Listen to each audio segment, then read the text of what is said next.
Hey everybody, it's Geekobbles here. So I just want to make a quick video, sort of commenting on the whole thing with Spider-Man out of the MCU. This is both surprising to me and really annoying, because I thought, given by the ending of Spider-Man Far From Home, a movie which I thoroughly enjoyed and go and watch my review on it, but it seemed as if, spoilers I guess, I mean, it's been out for like a month and a half, 2 months now, but, you know. Anyways, in the ending of the movie, it is revealed to everyone in the world that Spider-Man's real name and his identity.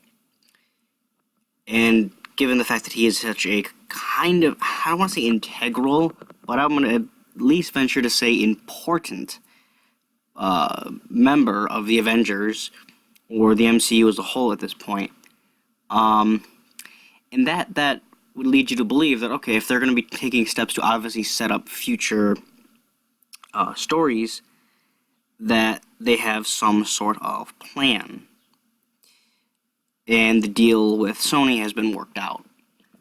However, that appears to not have been the case, because now, due to some disagreements, Sony has taken the rights from Marvel and is now not allowing Spider-Man to appear in the MCU anymore, which is a detriment to the future of the MCU, because he is one of the few characters that I was actually looking forward to seeing more of.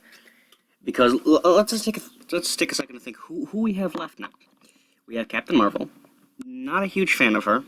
She's very bland to me. Doesn't really do anything that is, to me, engaging or intriguing. And the story aspect of things, she's way too powerful. Every time I see her on screen, it's like, oh, she's gonna win. She's too powerful.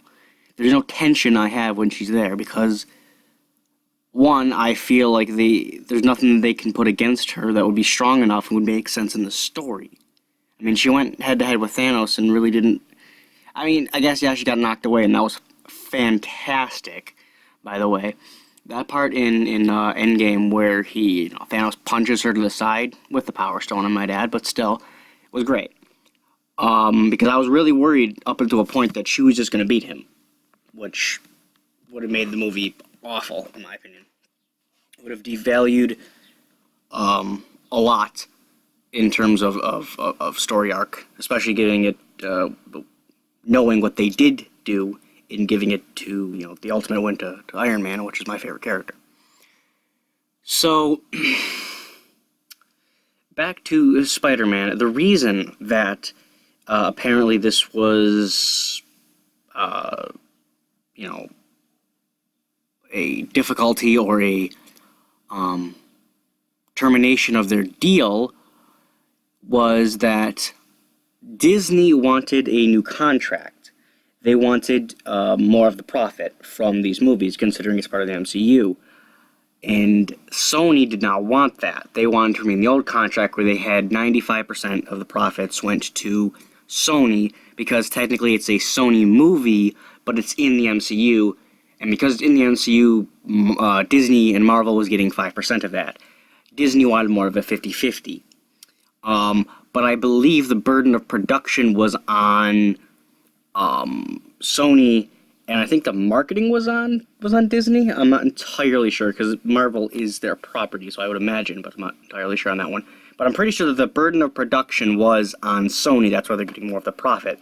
It was kind of just leasing the name to Marvel and Disney. So they couldn't come to terms with an agreement. However, due to a lot of backlash, I have heard that their negotiations are ongoing. But as of now, Spider-Man is out of the MCU. So I'm not sure who I want to put the onus of blame on. Whether it be Disney for getting a little too greedy and wanting 50% of the profits, even though they're not doing 50% of the work, or Sony for only giving them 5%.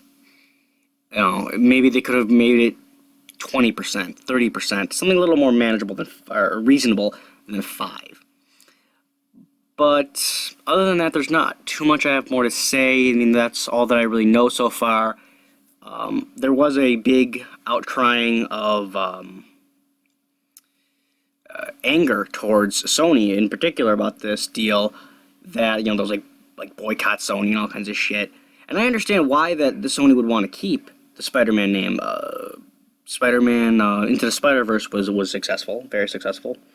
Look at the track record of the Spider-Man movies. Spider-Man 1 and 2, the Raimi trilogy, were very successful. Spider-Man 3, which I enjoyed, but I recognize it is not a great film, and it did not do very well. The only ones that really stand out as poorly made were the Amazing Spider-Mans, which I did not like. I felt, to me, they're very underwhelming.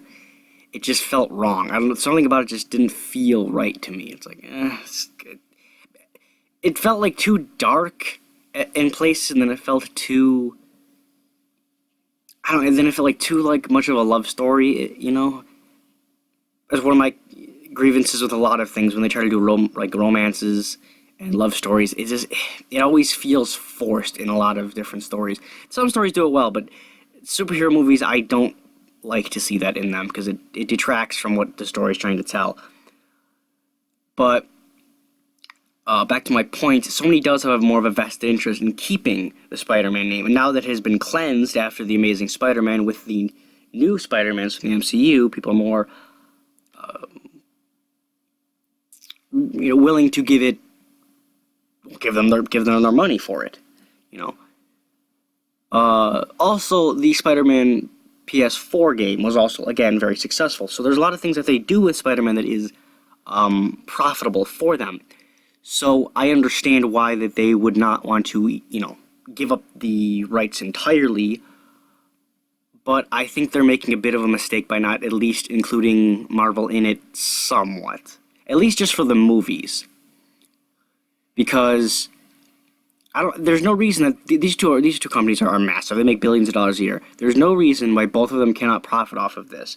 Like, say, a joint ownership of the Spider-Man IP. So, hopefully this gets resolved and we can get Spider-Man back in the MCU, get things back on track, and we can still get a sequel to the Spider-Man game, because I played the Spider-Man game and it was really enjoyable. I liked it.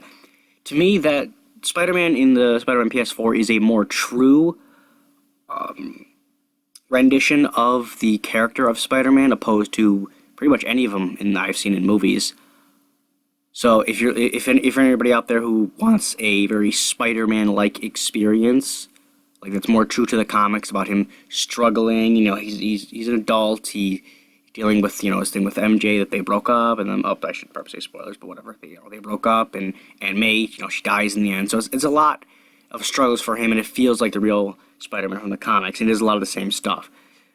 But if I can get the best of both worlds, the MCU Spider-Man and the games, and, all that stuff, it would be great, and I hope that they work it out.